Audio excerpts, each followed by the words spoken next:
A todos os meus amados, feliz ano novo!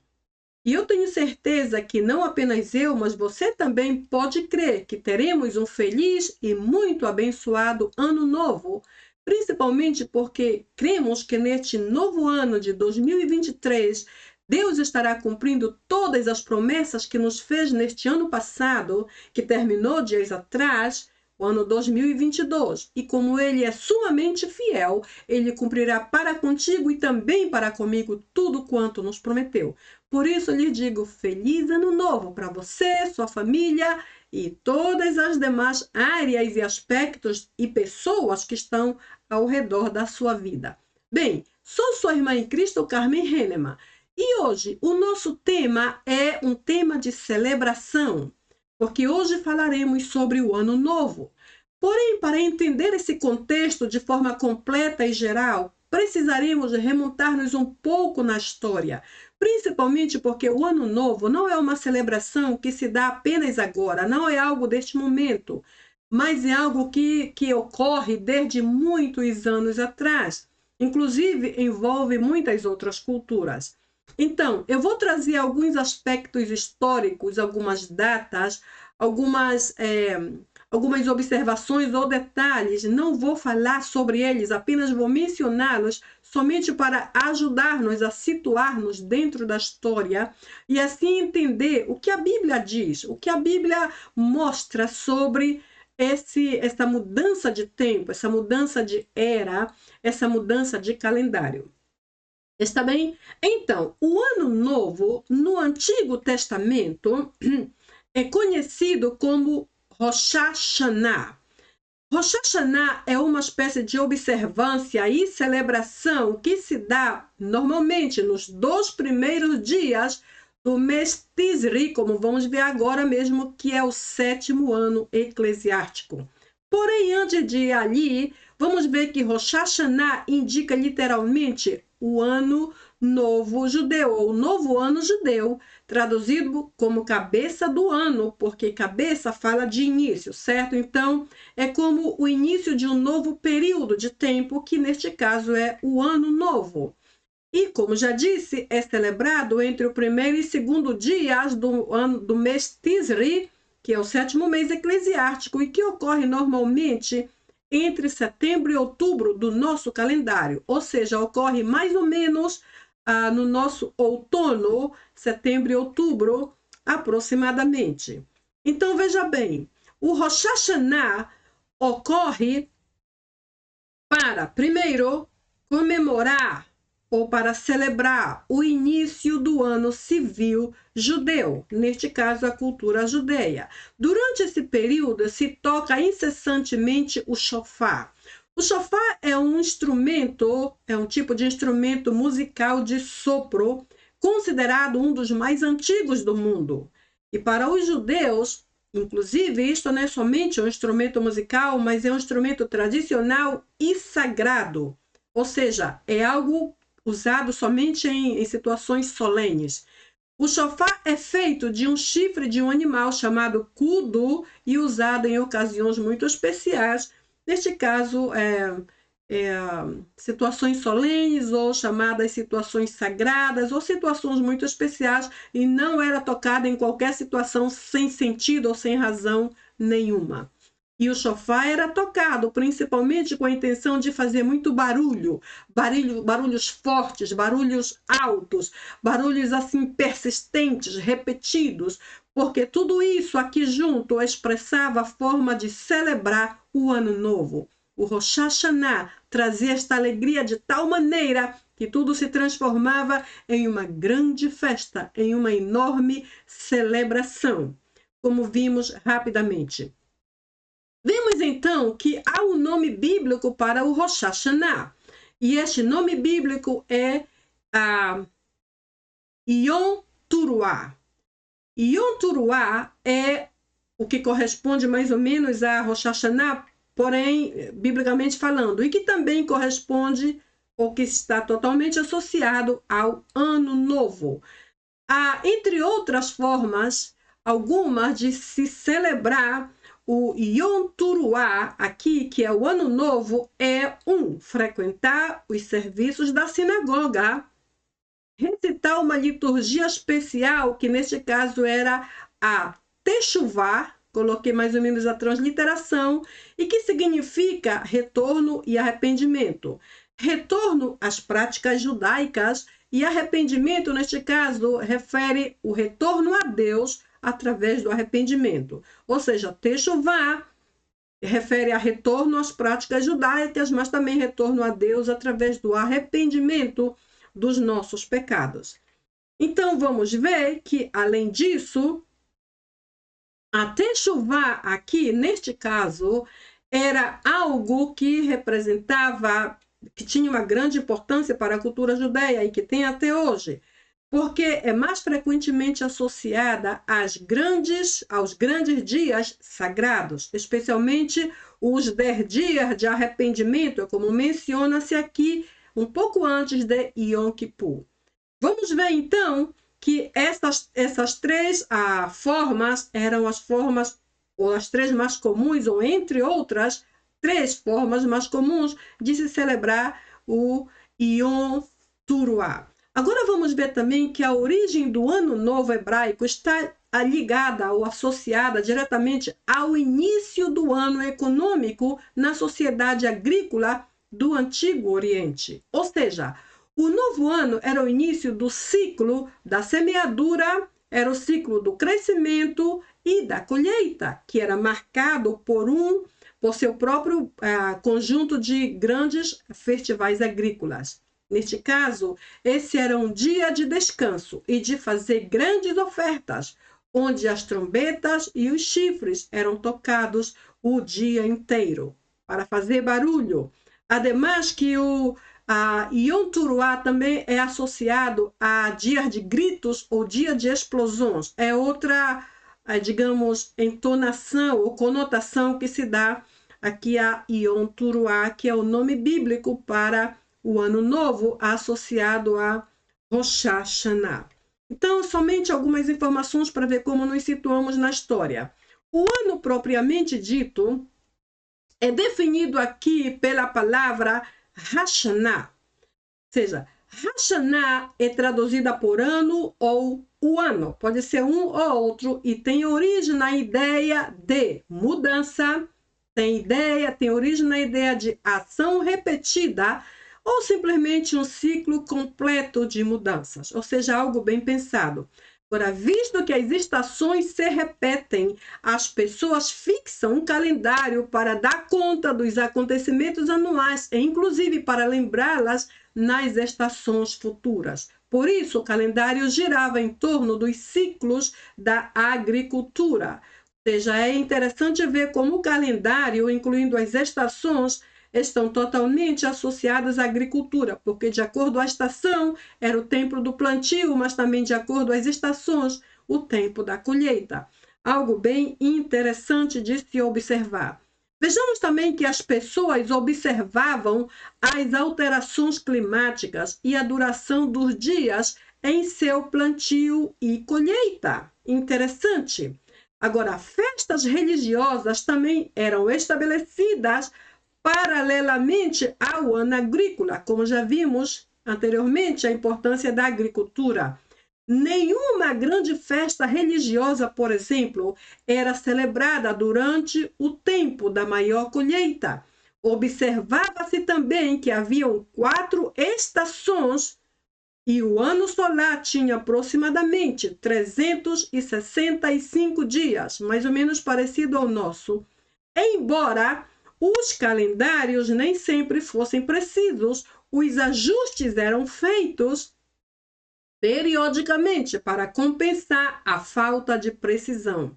Ou seja, aqui é algo de que vamos falar no próximo vídeo, certo? Há uma diferença entre mês e mês, entre ano e ano, por isso há algo muito comum chamado ajuste para compensar a precisão de cada mês durante cada um desses anos. Então, 4 estações formavam o ano solar, que apresentam mais ou menos essa quantidade de anos parecido ao nosso, e vamos ver como esse ajuste se dá até hoje. Em grego, no grego do Novo Testamento, ano se traduz como ethos, literalmente ano ou anualmente, depende do texto que usemos. Como, por exemplo, podemos averiguar isso em Lucas 2,41, é apenas uma simples referência que menciona a palavra ethos e que, de repente, aparece como ano ou anualmente, depende da versão ou da tradução que se use.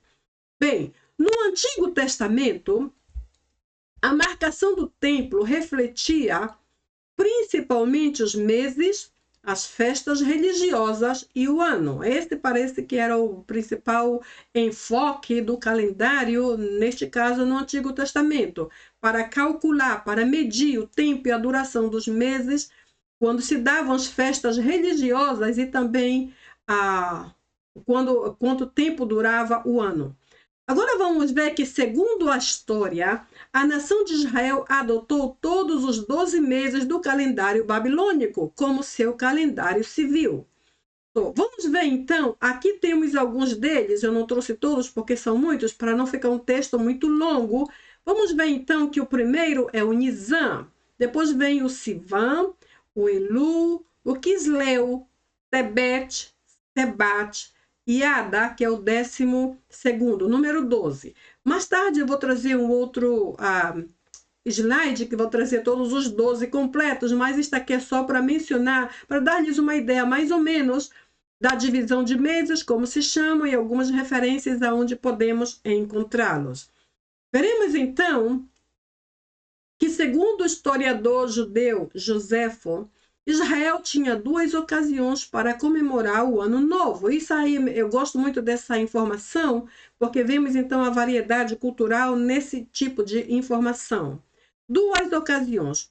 A primeira era o ano comercial, que começava no outono, 7º mês, que corresponde ao mês Tisri, que mencionei antes. Ou seja, o 7º mês ocorre dentro de setembro e outubro, que coincide mais ou menos com o nosso outono do nosso calendário.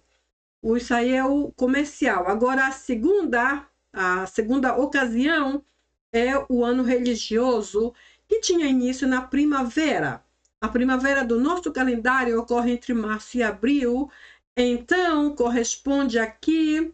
A primavera corresponde ao primeiro mês, que neste caso é o mês Nisan, certo? Como vimos aqui, o mês Nisan ocorre mais ou menos na primavera, e este é este que está mencionando bem aqui. E neste caso, veremos então que, uma vez que os meses baseavam-se no sistema lunar, que apresentam somente 29 dias e meio, ou seja, 29 dias e meio por mês, então por ano, o ano todo dava um total de mais ou menos 354 dias, com mais ou menos 9 horas, menos de 355 dias por ano, porque o mês era menos de 30 dias. Esse total aponta mais ou menos 11 dias a menos que o ano solar, que corresponde ao nosso tempo, por causa da quantidade de dias. Porque o ano solar apresenta, durante o ano, 365 dias e 6 horas, ou seja, 10 dias e 21 horas mais que o ano lunar. Ou seja, o sistema solar apresenta no mês essa quantidade de tempo, 29,5, então apresenta aqui 11 dias a menos que o ano solar. Neste caso, o ano solar, que esse de que acabamos de falar, apresenta 365 dias e 6 horas, então equivale a 10 dias e 21 horas, ou 11 dias, como é o que mencionamos aqui em cima, 11 dias a mais que o sistema lunar. O sistema lunar tem 11 dias menos que o solar, e o solar tem 11 dias mais que o lunar. Somente para dar-nos uma ideia mais ou menos de como era calculado isso. Bem, então, neste caso, a cada 2 ou 3 anos é necessário acrescentar um mês de 30 dias, a fim de que o final do ano corresponda sempre à mesma quantidade de tempo. Entre cada 2 ou 3 anos, por causa dessa diferença de dias, 11 horas e algumas 11 horas, 11 dias e algumas horas de diferença. Então é necessário acrescentar um novo mês de 30 dias cada vez. Isto se chama ajuste. Agora vê que para ajustar o mês lunar com o ano solar, a Babilônia tinha um sistema ajustável, provavelmente, na qual acrescentava-se 7 meses ao calendário. 7 meses ao calendário por um período de 19 anos. Ou seja, cada 19 anos, o sistema babilônico acrescentava 7 meses mais ao seu calendário, somente para ajustar a quantidade de dias por ano. Então, se acrescentavam 7 meses a cada 19 anos, então isso resultava em uma diferença de mais ou menos 2 horas e 4 minutos aproximadamente entre um e outro no final de cada ciclo. Neste caso, Israel deve ter ajustado seu calendário de modo semelhante ao calendário babilônico, acrescentando o segundo mês de Adar quando necessário. Somente informações. Veremos também que durante o período em que os gregos governaram o mundo antigo, o calendário Seleucida era o utilizado. O calendário Seleucida era o calendário que os gregos criaram e que eles mesmos usavam, ou seja, era o calendário da época. Um calendário bastante útil e tenho certeza que bastante inteligente, porque era o calendário que eles usavam. Bem, veremos também que, apesar de ser difícil saber qual dos dois sistemas era usado, os judeus parecem ter feito uso do calendário macedônico. Isso significa que a era Seleucida, Seleucida na história dos judeus teve início mais ou menos nesta época. Mais ou menos, a era Seleucida na história teve início no primeiro dia do 7º mês, que é Tisrei, como já mencionei, entre 312 e 311 a.C., aproximadamente.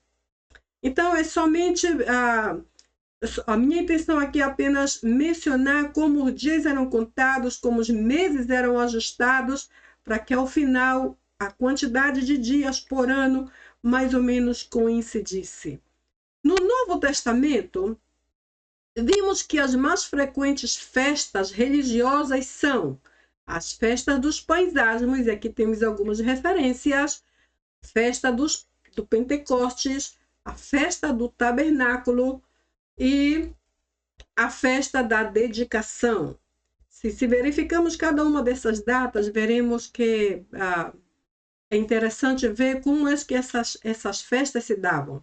Agora, embora o Novo Testamento não faça referência ao calendário romano ou gentil, aponta, pelo menos, como se davam, em que período se davam os reinos, ou aponta os reinos de seus governantes. Um exemplo deles, por exemplo, é Lucas 3, versículo 1, que fala sobre o 15º ano do reinado de Tibério César. Ou seja, porque, repito, o calendário em si não apontava o ano, mas se centrava mais ou menos no período de duração do reinado de alguns personagens, como esses que vamos ver aqui. Então, este exemplo especifica o período de reinado de governantes na Judéia e nos territórios vizinhos, além do início do ministério de João Batista. Tal governo deve ter se dado mais ou menos entre o período 28 e 29 depois de Cristo, e indica que Lucas usou o calendário juliano ou o calendário do reino. O calendário juliano é aquele que nasce com Júlio César, ou seja, Júlio, então surge Juliano. Aparentemente parece que havia uma sequência, de acordo com a cabeça que estava reinando, era o tipo de calendário que funcionava na época. Então, vamos ver aqui que essas referências não enfatizam o ano, e sim os reinados dos imperadores, como, por exemplo, César Augusto, Cláudio César, Quirino, Gálio, o rei Herodes e inclusive o etnarca Aretas. Ou seja, aí somente dá uma espécie de observação para ver como é que nós entendemos a contagem desse povo, né? Uma observação importante é que, segundo o calendário do Novo Testamento, isso aqui é bem interessante, os evangelhos de Mateus, Marcos e Lucas mencionam que Jesus celebrou a Páscoa com seus discípulos na véspera em que foi traído.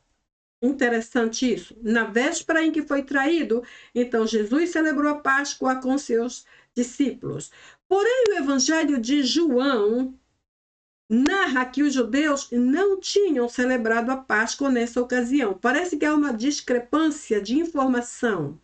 Ou João afirma que eles não celebraram a Páscoa no dia antes de Jesus ser traído, ou simplesmente não menciona nada, ou menciona que não foi assim, ou simplesmente oculta esta informação. O caso é que entre essas duas informações há uma espécie de discrepância e as informações não batem exatamente. Então, o que podemos pensar aqui? Possivelmente os três evangelhos, Mateus, Marcos e Lucas, narram a partir dos eventos da crucificação, de acordo com o método Galileu, que funcionava, ou que surgia, ou que era usado no início do dia ao nascer do sol.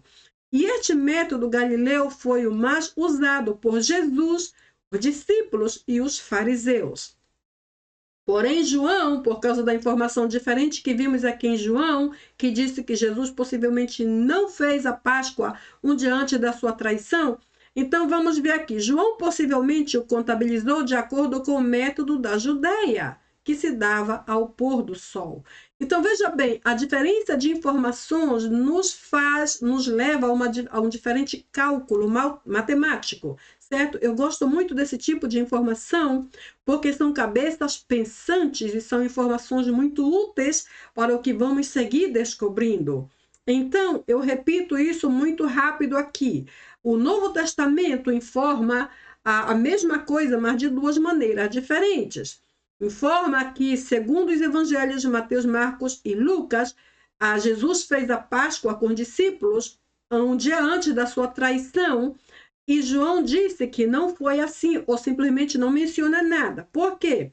Então, uma forma de entender é que possivelmente os evangelhos, os três aqui, Mateus, Marcos e Lucas, que disseram que Jesus fez a Páscoa com os discípulos um dia antes da sua traição, usou o método Galileu, que era usado por Jesus, os discípulos e os fariseus, e que se dava ao nascer do sol. João, como não mencionou a mesma informação sobre a Páscoa um dia antes da traição de Jesus, possivelmente usou o método da Judéia, que se dava ao fim do dia ou ao pôr do sol. Então, entre o início do dia e o fim do dia, entre o nascer do sol e o pôr do sol, existem algumas diferenças de horas, e isso afeta basicamente o calendário. Aqui temos o calendário completo e é bastante interessante. Vimos aí naqueles 6 ou 7 que mencionei para vocês que o primeiro aqui é o mês Nisan, que ocorre na primavera. A primavera do nosso calendário está bem aqui, mais ou menos entre março e abril. Vimos também que o sétimo aqui é o Tisri, que é ao sétimo ano eclesiástico, certo? E que se dá mais ou menos no outono do nosso calendário, que está mais ou menos entre outubro e setembro. Se seguimos esta ordem, vamos contar 12 meses exatamente, mais ou menos concordando com os 12 meses que nós temos no nosso ano. Apenas que os meses judeus, de acordo a esse calendário, vão da metade do mês até a outra metade, e assim sucessivamente. Por isso mencionamos que o mês Nisan está na primavera, entre março e abril, e o Tisre está no outono, entre setembro e outubro, ou seja, está na metade de um para a metade do outro. Mas eu gosto muito desta informação, porque isso também nos dá fontes para descobrir outros aspectos da contagem do tempo dentro da cultura judia. Agora, a minha pergunta simples e básica para você é esta: o que você plantou no ano passado? Pergunto isso porque nós já sabemos que o que plantamos, isso colhemos, certo? A Bíblia diz em Gálatas, capítulo 6, versículo 7, tudo que o homem semear, isto também ceifará. Então, baseando-nos neste versículo, eu pergunto, o que plantamos? O que você plantou? O que será que eu plantei no ano passado? O que será que plantamos? O ano de 2023 será a colheita do que foi plantado no ano 2022. O ano 2022 terminou dias atrás, certo? Uma semana atrás, mais ou menos. Então, que será que plantamos? Porque de acordo com o que plantamos, de acordo com as sementes que foram plantadas, é a colheita que devemos esperar neste novo ano de 2023. Tudo o que fizemos representou sementes, certo? Plantamos sementes que cresceram e aprofundaram raízes e agora vamos começar a colher. Esse mesmo plantio que foi feito agora será colhido não mais como sementes, mas como frutos da semente que plantamos. Então, se plantamos algo positivo, receberemos na mesma medida. Se for negativo, de igual maneira, porque de nenhuma forma podemos plantar algo e colher algo diferente. Então, eu trouxe aqui essa imagem bastante conhecida que diz: quem sabe o que planta não teme a colheita. Ou seja, se nós plantamos perdão, isso é o que vamos colher neste novo ano. Se nós distribuímos, se compartilhamos muitas coisas, certamente nos farão a mesma coisa este ano. Se nós plantamos paz, expressão de amor, é o que vamos colher. O caso é que dependendo da semente que plantamos, das sementes que você plantou e que eu plantei, não devemos colher, não devemos temer. Se plantamos o que é positivo, segundo a vontade de Deus, o que a Bíblia nos lidera, nos manda, nos mostra fazer, não teremos medo da nossa colheita, certo? Então vamos ver, em algum momento futuro, que pode ser hoje, que pode ser este ano de 2023, estas sementes que plantamos aqui em 2022 serão colhidas. Qual foi então o tipo de semente que plantamos? Que qualidade teve a semente que plantamos nesse ano passado de 2022? Então aqui eu marquei pelo menos 3 importantes palavras. Primeiro, a colheita. Todos queremos colher algo, porém depende do tipo de semente que plantamos. E então, de acordo ao tipo de semente, será a qualidade da nossa colheita. Então, esta imagem, que também é muito conhecida, diz: a semente é opcional, mas a colheita é obrigatória. Muito interessante esta mensagem, certo? Então, aqui está Gálatas 6,7, que é o meu versículo de preferência para esse tópico, e que diz: não vos enganeis, de Deus não se zomba, pois aquilo que o homem semear, aqui é a semente, right? Certo? Que o homem semear, isto também ceifará. Agora, por que o versículo começa dizendo de Deus não se zomba? Quando eu planto algo negativo, algo mal, algo perverso, algo falso, eu zombo de Deus quando exijo dele que me dê algo positivo. Como receber o positivo se tudo que eu plantei foi negativo? De Deus não se zomba. Não podemos chegar agora diante de Deus nesse novo ano e dizer: Senhor, mas por que tu não me abençoas? Por que não fazes isto? Por que não abres esta porta? Por que não me respondes? Bem, então talvez uma das formas de entender é através do que plantamos nesse último tempo da nossa vida. Porque, de acordo a este versículo, o que o homem semear, isto também se fará, é o que devo esperar. Então, se eu plantei o positivo, é o que vou receber. Se for negativo, também é o que vou receber.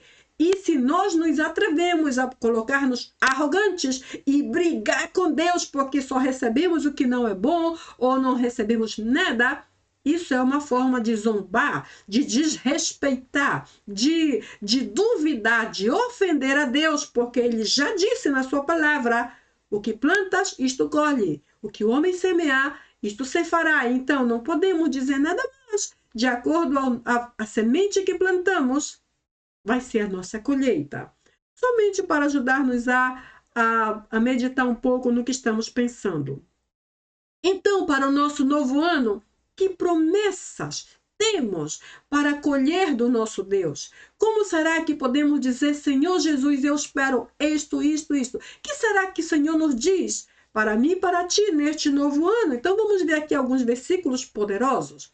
Antes, eu quero mencionar para vocês que a Bíblia menciona cerca de 8.000 promessas bíblicas, todas pessoais, ou seja, todas para você. Pessoais é quando é algo direto de Deus para o homem. Não são promessas nacionais, por exemplo, não são promessas para toda a nação. Não, são promessas para mim em particular, são promessas para ti, por isso se chamam pessoais, de pessoa a pessoa, neste caso entre Deus e nós, Deus o Todo-Poderoso e nós que somos pessoas, os seus filhos. Então aqui vamos ver mais ou menos que temos cerca de 8.000 promessas. É muita coisa. E todas falam de diferentes áreas, diferentes aspectos da nossa vida. Irmãos queridos, nós temos todo esse respaldo, temos todo este suporte, temos toda esta fonte, temos este mundo de bênçãos, esta imensa fonte de bênçãos, resumido aqui em 8.000 promessas, todas pessoais, que não são promessas nacionais, não são promessas políticas, nem mesmo ministeriais, mas são promessas pessoais, tipo aquela que diz, não temas porque eu estou contigo, eu te ajudo, eu te amo, eu te chamei, eu te escolhi, ou seja, a palavra de Deus para nós especificamente. Não há ninguém mais entre nós e Deus, somente sua palavra que nos conecta profundamente a Ele. Por isso são promessas pessoais. E o fato de que descobrimos 8.000 promessas nos dão um grande, eu diria assim, um grande privilégio. Eu poderia também dizer um grande direito de ir até Ele e dizer, Senhor, Tu me prometes tudo isso, agora eu espero de Ti. Eu sei que não mereço, porém, como Tu és tão fiel e não podes negar-te a Ti mesmo e não podes esquecer o que prometestes, aqui estou, Senhor, pronto para receber as Tuas promessas cumpridas ou o cumprimento delas. Então eu vou mencionar aqui alguns versos, claro que eu não vou mencionar os 8.000, porque não há tempo. Então só mencionar alguns versos simples para ver como podemos identificar-nos com o que Deus vai fazer por nós neste novo ano. Por exemplo, vimos em Jeremias 29:11, é um versículo que todos sabemos, muito lindo e muito claro, que diz, porque sou eu que conheço os planos que tenho para vocês, diz o Senhor. Planos de fazê-los prosperar e não causar dano. Plano de dar a vocês esperança e um futuro. Só pelo fato de dizer, eu sei que planos tenho para vocês, já me enche de esperança, sinceramente. Porque partindo do nosso Deus, que podemos esperar? Ele tem sempre o melhor para mim e para ti. Então, começar o nosso ano novo de 2023 confiando em que Ele sabe que planos fez respeito à nossa vida, isso já é uma grande vitória. Em Mateus 5,16 lemos, assim brilhe a sua luz diante dos homens, para que vejam suas boas obras e glorifiquem o vosso Pai que está no céu. Esta é uma palavra de ânimo que incentiva o nosso testemunho. Devemos ser luz e, ademais, sendo luz, expressaremos as boas obras que o nosso poderoso Pai nos ajuda a fazer, a produzir e, afinal, dar a Ele a glória que lhe é devida através dessas boas obras. Isso aí é um chamado que o Senhor nos faz. Nos chama a ser seus filhos, nos santifica e nos manda. Para quê? Para ser luz, para fazer boas obras. E eu quero mencionar aqui, a palavra boas obras não são aquelas boas obras que alguns dizem que vão salvá-los. Não, porque boas obras não salvam ninguém. Nós fomos criados para boas obras, porém elas não nos salvam. Porém, mesmo assim, ainda que não nos salvem, o Senhor nos chamou para fazer boas obras, ajudar os pobres, visitar os presos, orar pelos enfermos, compartilhar um pouco do nosso alimento com os que estão nas ruas, os mendigos, por exemplo, os abandonados, ou seja, fazer boas obras, fazer aquilo que Jesus fez quando esteve aqui fisicamente, certo? e afinal glorificar o seu nome, porque as pessoas dirão: uau, quem é este que vem de tão longe compartilhar e falar e ajudar? Quando descobrirem que somos cristãos, relacionarão com Cristo e dirão: uau, glória a Deus, porque mandou essas pessoas para me ajudarem. Desta forma, estaremos sendo luz. Isso é o que devemos fazer no nosso ano de 2023. Em Colossenses 3, 14 e 15, lemos assim: acima de tudo, porém, revistam-se do amor, certo? Que é o vínculo da perfeição. Interessante, o amor é vínculo e, ademais, é vínculo da perfeição. Tudo pode se tornar perfeito quando o vínculo, quando o elo que liga, que associa, é o amor. Que a paz de Cristo seja o juiz em seu coração, ou seja, outra versão disso, o árbitro. Eu gosto mais desta versão, o árbitro em vosso coração, visto que vocês foram chamados para viver em paz. Por isso fala aqui adiante de amor, para viver em paz como membro de um só corpo, e sejam agradecidos. Eu vejo muitas coisas aqui. Primeiro, devemos andar revestidos de amor, não de amargura, não de queixas, não de ódio, não semeando divisões, mas de amor, porque o amor produz perfeição. O amor é o vínculo, é o elo, é a ligação que resulta, que culmina em perfeição. Se fizermos assim, então a paz de Cristo guardará o nosso coração como árbitro. O árbitro é aquele que apita, né? Num jogo, por exemplo, de futebol, apita e aquele apito dá um sinal. Ou é uma falta, ou é um pênalti, ou é um zero, ou é uma expulsão de campo, seja lá o que for. O árbitro tem a autoridade máxima, através daquele simples apito, comunicar uma poderosa e clara mensagem. A palavra do Senhor diz que a paz de Deus seja como este árbitro. Ou seja, se há paz no nosso coração, tudo está bem. Se não há paz, algo não está bem. E se eu não sei o que é, devo orar, porque ou eu estou fazendo algo errado sem saber, inconscientemente, ou eu estou fazendo porque quero, isto ainda é pior, ou então alguém está ofendido comigo porque eu disse algo, porque eu expressei algo sem perceber, e então a paz se vai do meu coração. Eu devo orar e o Senhor pode trazer à minha mente: oh, aquilo sucedeu, vai lá, fala com aquela pessoa, explica, pede perdão, ora com ela. Ou seja, a paz de Deus funciona literalmente como árbitro que apita, e quando apita aquele apito vermelho, bum, parece o sinal de trânsito, certo? A luz do trânsito. Quando está verde, passamos. Quando está vermelho, bum, paramos aí. E quando está amarelo, colocamos em alerta, alguma coisa não vai bem, devemos observar o que é. E então, a Bíblia diz que fazendo essas coisas, todos verão que somos membros de um só corpo, neste caso Cristo, e ao final nos lembra dizendo: e não esqueçam de agradecer. Sejam agradecidos, não sejam mal agradecidos, não sejam murmuradores, não sejam fofoqueiros, não sejam divisores, não sejam carnais, não sejam instrumentos do diabo, sejam agradecidos. São desafios para o nosso novo ano de 2023. O versículo de Isaías 40, 31, que você já conhece bem, diz: os que esperam no Senhor renovam em suas forças. Ou seja, aqui já vemos uma condição. Renovam em suas forças, voam com água, asas como águias, correm e não se cansam, caminham e não se fatigam. Vejam quantas coisas podemos fazer quando esperamos no Senhor. Quando esperamos nele, por exemplo, temos as nossas forças renovadas. Número 1. Número 2, voamos alto como águias. Número 3, corremos e não nos cansamos. Número 4, caminhamos e não nos fatigamos. Porém, para ter essas 4 bênçãos todas juntinhas e bonitinhas, o que é que a gente tem que fazer? Esperar no Senhor. Esta é a condição.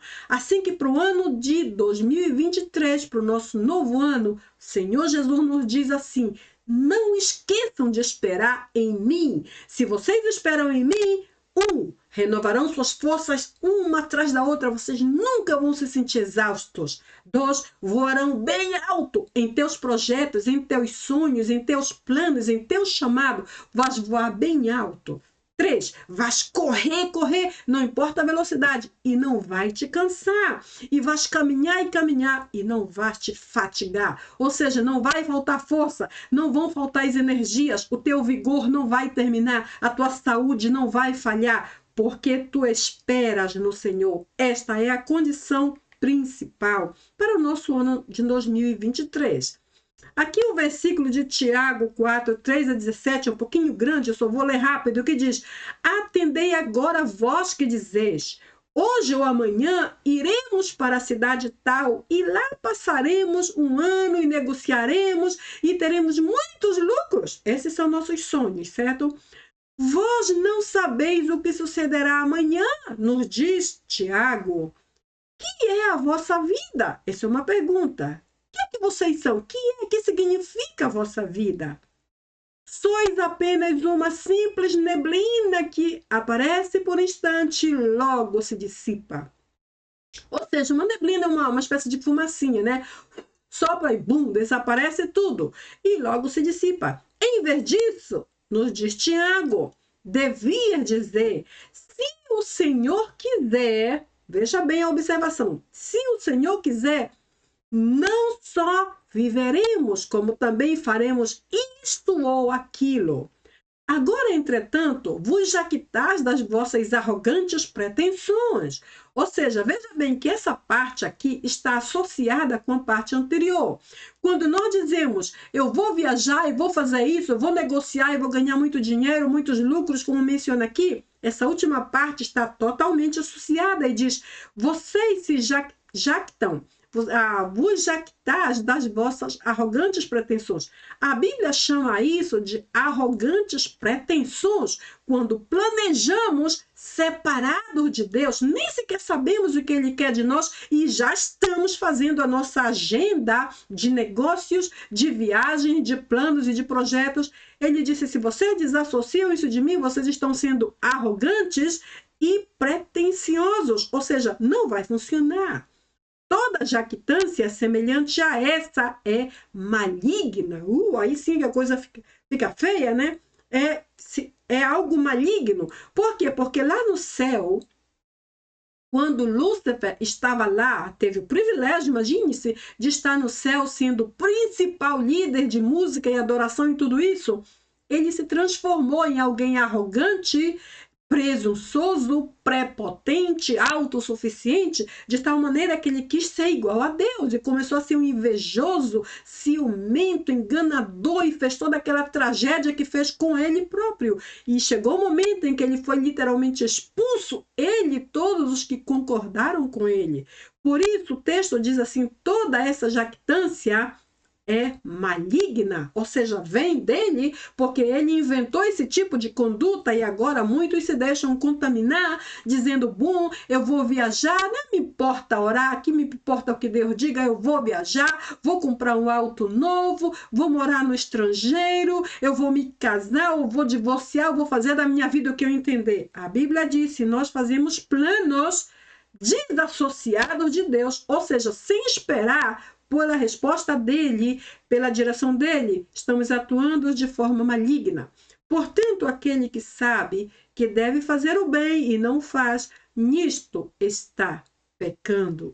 A coisa é muito séria para o nosso ano de 2023, assim que coloquemos em linha para não ofender a Deus.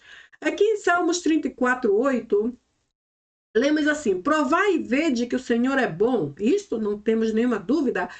Como é feliz o homem que nele se refugia. Uau, isso aqui é uma exclamação, vemos uma exclamação aqui, certo? Provai e vede que o Senhor é bom. Eu sei, irmãos, que nem sequer precisamos provar, o nosso Deus é bom. Porém, podemos sim fazê-lo. Podemos dizer, Senhor, eu tenho esta dívida, por exemplo, eu tenho que pagar até o fim do mês. Manda provisão, abre portas, usa pessoas, cria circunstâncias, ajuda-me, Senhor. Estamos provando. Não é que estamos colocando Deus à prova, mas estamos pedindo, estamos levando a Ele as cargas que não podemos solucionar sozinhos. Então, colocamos tudo isso nas mãos de Deus, estamos provando e com certeza Ele vai suprir, porque já fez comigo tantas vezes e eu não sou nada melhor que ninguém, assim que com certeza tu também tens testemunho de que Ele não precisa ser provado. Ele é absolutamente bom, muito bom, excelentemente bom. Nós não precisamos duvidar do nosso Deus. E a Bíblia diz, se tu te refugias nele, tu és feliz. E o último versículo que eu trago aqui é Provérbios 3, de 5 a 6, que diz: confie no Senhor de todo o teu coração e não te apoies em teu próprio entendimento. Reconhece o Senhor em todos os teus caminhos e Ele endireitará as tuas veredas. Aqui temos diferentes coisas. Primeiro, confia no Senhor, não com um pouquinho do coração, não com uma parte do coração, não com uma metade do coração, mas de todo o teu coração. E então, aí vem a conclusão. Ou seja, outra vez temos uma condição. A condição é confiar no Senhor de todo o nosso coração, 100% no Senhor. E então, veremos os resultados aqui, certo? Os resultados são: Ele endireitará todas as tuas veredas. Esse texto não menciona todas, mas na outra versão diz: e Ele endireitará todas as tuas veredas. Ou seja, não importa que área, que situação, que problema, o Senhor endireitará, responderá, suprirá, sarará. O Senhor sarará o nosso caminho, o Senhor sarará até o nosso passado, nos ajudará a não pensar muito nos erros que cometemos no passado, nos ajudará a perdoar a nós próprios, porque o Senhor é bom, diz a sua palavra. O segredo é só confiar nele de todo o nosso coração. A expressão todo o nosso coração também não se refere só à totalidade do coração ou da nossa fé, mas também se refere em todos os aspectos. Ou seja, se eu creio que o Senhor pode suprir a comida na nossa mesa, então eu também devo crer que Ele pode curar desta enfermidade tão terrível que às vezes apresentamos. E assim como creio que Ele pode, por exemplo, que mais? Suprir para que eu possa ajudar uma família tal, Ele também pode dar-nos uma nova casa, se esta é a necessidade. Ou seja, todas as áreas. Então, esse aspecto aqui, todo o teu coração, é todo e absolutamente todo. Todas as áreas, em todos os aspectos, todos os níveis, todas as dimensões, todas as esferas, todos os povos, em todos os tempos. Totalidade é o que Deus requer, é o que Ele espera de nós. E então veremos todas as nossas veredas endireitadas, ou saradas, ou restauradas. O nosso Deus é muito fiel e não temos nenhum motivo para duvidar dele.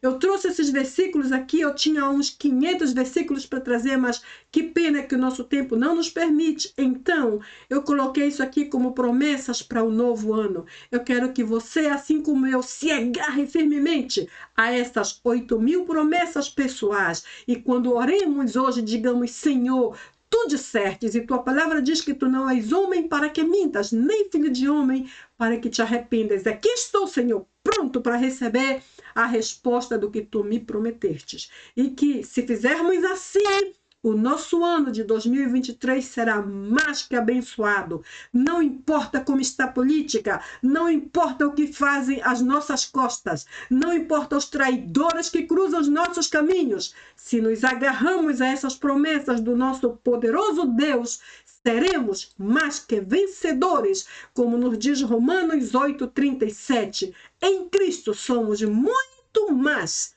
que vencedores.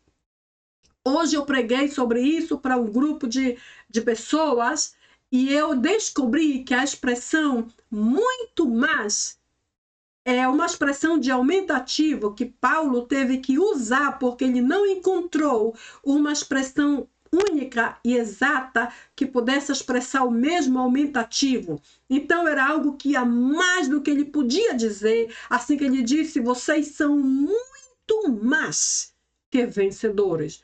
Ou seja, só o fato de ser vencedor já é grande coisa. Ser muito mais é super, super, super bênção. E Paulo queria mostrar a grandiosidade desta vitória de Cristo. Por isso nos disse desta forma, não encontrando mais palavras para explicar a grandeza desta vitória, disse, vocês são não apenas vencedores, mas muito mais que vencedores. Isso é o que o Senhor nos promete através de todos esses versículos para esse novo ano. Desta forma, se eu e tu cremos nessas promessas, irmãos, o nosso ano será realmente feliz. Aí sim temos razão para dizer feliz ano novo, porque o nosso Deus jamais falha. Amém? Eu sei que tu crês nisso. Então, eu te agradeço infinitamente por estar comigo até aqui e eu creio que todos, sem exceção, podemos ter um ano muitíssimo abençoado e plenamente feliz, debaixo da paz do nosso poderoso Deus. Obrigada por estar comigo até aqui. É sempre uma bênção compartilhar contigo. É um privilégio começar o nosso ano na presença do nosso Deus, não é verdade? Desfrutemos então de todas as bênçãos que Ele já tem reservadas para nós. E desta forma, então, nos vemos no próximo vídeo. Que Deus te abençoe muito, hoje e para todo sempre. Amém? Amém. Tchau.